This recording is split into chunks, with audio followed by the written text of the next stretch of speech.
इसका नाम क्या है? एग्रोज जेल इलेक्ट्रोफोरेसिस यूनिट।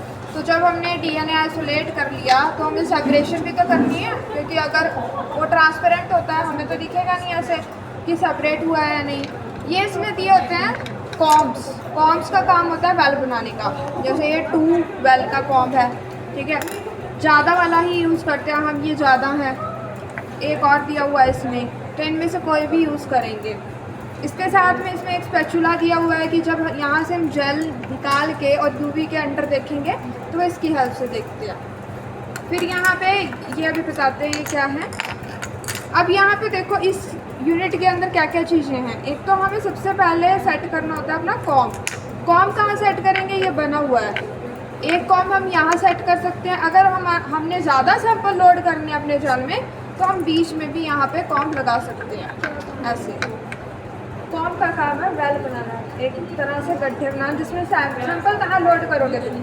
जब जेल बन जाएगा तो सॉलिड होता है, तो उसके लिए कुछ तो हमें वेल सा बनाना पड़ेगा ना जिसमें हम सैंपल लोड कर सके, तो उसके लिए है ये। तो जैसे हमारे पास एग्रोज जेल इसके अंदर डालते हैं, क्योंकि एग्रोज सॉलिड हो जाता है रूम टेम्परेचर पे। जैसे वो सॉलिड हो जाएगा हमने इसको निकाल लेना है खींच के। जैसे ही हम पुल करके इसको निकालेंगे तो हमारे पास यहाँ वेल बन जाएंगे। और क्या इस इंस्ट्रूमेंट में, ये ब्लैक कलर का कैथोड है जो कि नेगेटिव है, ठीक है। ये हमारा एनोड है जो कि पॉजिटिव है, तो इसको ब्लैक से रिप्रेजेंट करते हैं, इसको रेड से। अब डीएनए हमारा क्या होता है? नेगेटिव, क्योंकि फॉस्फेट ग्रुप होता है ना। तो वो हमने सैंपल जब कई बार इसमें तो बना हुआ है, कई बार हमें कन्फ्यूजन होता है हम सैंपल किस साइड लोड करें, क्योंकि वहाँ पे ये स्पेस नहीं दिया होता।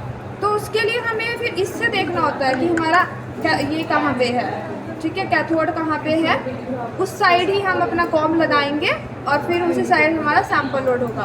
तो जब हमने यहाँ पे, तो हमें पता था हमारा यहाँ वेल बन गया। जैसे ही हमारे वेल बन गए हमने सैंपल यहाँ पे लोड करना है डीएनए को, और डीएनए हमारा किस साइड मूव करेगा? पॉजिटिव साइड, इसकी साइड मूव करेगा। और हमने चलाना होता है इतना मतलब 3/4 चलाते हैं हम, उसके बाद बंद कर देते हैं। और इसमें दी हुई है ये 2 वायर, ठीक है, कैथोड एनोड की ही। ये हमारी ब्लैक में लग जाएगी और ये रेड में लगा देंगे। एक वायर तो यहाँ लग गई हमारी, दूसरी वायर हम लगाते हैं, ये हमारे पास स्टेबलाइजर दिया हुआ है, तो इसमें भी ब्लैक और रेड है, तो ब्लैक में लग जाएगी इधर और रेड में। ये क्यों लगा रहे हैं? क्योंकि इलेक्ट्रिसिटी सप्लाई करनी पड़ेगी। यहाँ ऊपर हम बफर डालते हैं जल के ऊपर, ताकि उसको आयंस मिल सके और मूव कर सके डीएनए। तो ये एक तो स्टेबलाइजर होगा इस यूनिट के अंदर, एक हमारे पास ये यूनिट होगी। हमें कैसे पता चलेगा कि ये काम कर रही है या नहीं? यहाँ देखो ये वायर है, इस वाइट कलर के ऊपर वायर है। जैसे ही आप ऑन करोगे उधर से बबल्स इसमें से जनरेट होते हैं, तो वो बबल्स के थ्रू तुम्हें पता चलेगा कि ये ठीक काम कर रही है या नहीं।